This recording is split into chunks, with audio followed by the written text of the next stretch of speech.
So, Tim, how should Chris approach this season if it does look like he's going to at least start it in Oklahoma City? Well, look, let's be honest. The power is really directly correlated to the production, and he no longer produces like a superstar. Because of that, with that contract, there's just not that much of a market for him in terms of teams lining up to trade for him. So the best thing Chris Paul can do is try to restore some of his trade value, try to boost some of his trade value. And I know for sure Chris Paul, as you said, one of the most competitive humans on earth, is going to be, he will have a chip, a boulder on his shoulder, okay? Like the little, face app ready for the 2019-20 season. You know what he's saying there? He's saying, you think I'm old, you think I'm washed up. We're going to find out, we're going to see. And so I think that's the mentality that he should and will take to Oklahoma City. And to your point, if you look at it, and I've seen numerous people on Twitter tweet this already, so it's not like I'm breaking anything, but in the 700-plus minutes he was off the floor, or on the floor without James Harden being on it, he was still Chris Paul. He was averaging 20 points a game in those scenarios. Again, small sample size that would only add up to about 20 games or so. And in second units. Right, yes. but he was still getting 20-something points a game, almost 12 assists a game, 6 rebounds on 58% true shooting percentage. So he could still potentially be Chris Paul. I think the issue is, can he stay healthy enough to be Chris Paul for an entire season? Like, that to me is the bigger question. But to your point, and really for 3 more seasons. When at least for now, to at least entice someone maybe to deal for him. That's the way I'm looking at this situation. But he does have to be a pros pro because he is the president of the president of Basketball Players Association. So yeah, he's going to have to play this thing right, be the good guy, be the mentor, play his game, and hope that everything works itself out. You kind of make this bed, and you have to lie in it now. Yeah, and you're seeing pictures of him. He started his career in Oklahoma City, oddly enough, because the New Orleans Hornets were displaced there during and after Hurricane Katrina. They played parts of games for a couple seasons. So he have a history there. He knows about being in that city. The people there do like him.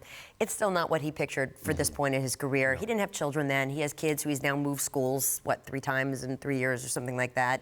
It's a lot. But that being said, the richness of the amount of point guards in this league, when you make that circle, and then you compare it to teams that feel they're in contention enough that want to trade for that kind of contract, that has as much of an impact on the market for him, to me, as his particular stats or what you believe he can and can't do in the next couple of years.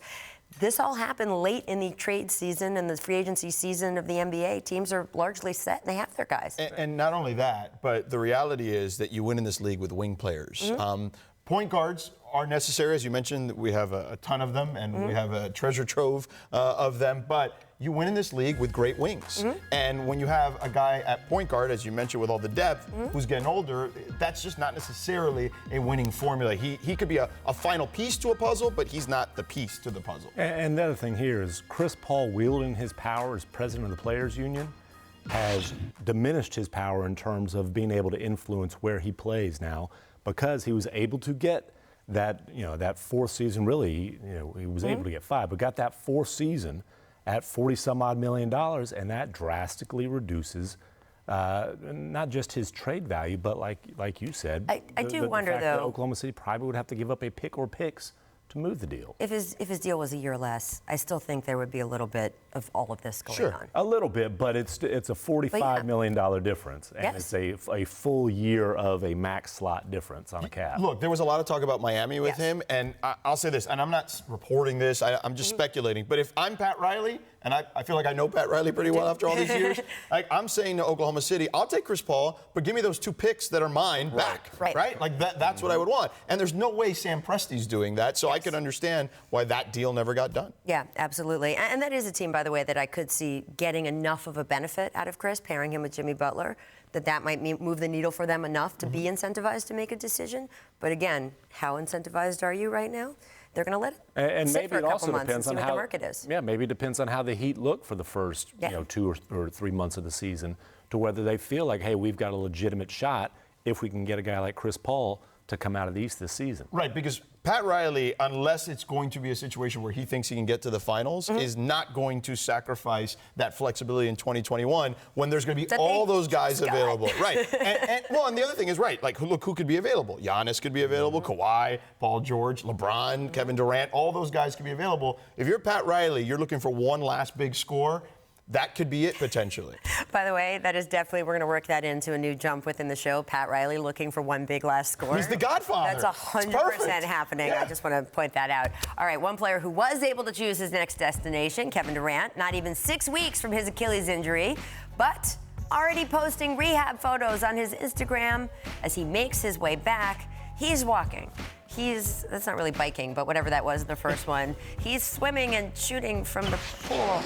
Whenever Durant returns, if it's this season, if it's maybe the following season, what do you think your expectations for what kind of player we're going to see? So I know I can potentially play a doctor on the radio sometimes on my show, but I'm actually not a doctor. But I've read enough where some of these surgeons that perform these surgeries on athletes say that, you know, maybe he could come back to like 80, 85%. But if Kevin Durant comes back at 80 or 85%, he's still like a top 10 player in the league, I think, top 15 at worst. So I think the expectations are still to win a championship if you're Kevin Durant or the Nets in this particular situation. Yeah, well, and I went to college for 8 years, so that kind of almost qualifies. You're like a PhD. Just all undergrad? As a doctor, absolutely. and like you said, 80 to 85% of Kevin Durant is still a superstar. If Kevin Durant comes back and he's not as explosive, he loses some athleticism, he is still a historically elite 7-foot shooter. He is early 30s Dirk Nowitzki. That's a guy who put the Mavericks on his back and carried them to a championship. Yeah, absolutely. He's also got the build of someone who is at least on the better end of recovering from Achilles injuries, right? We don't have the most depth of knowledge because medical technology keeps changing, so you can't really compare what happened to players with this injury even 5 years ago to what players are doing now.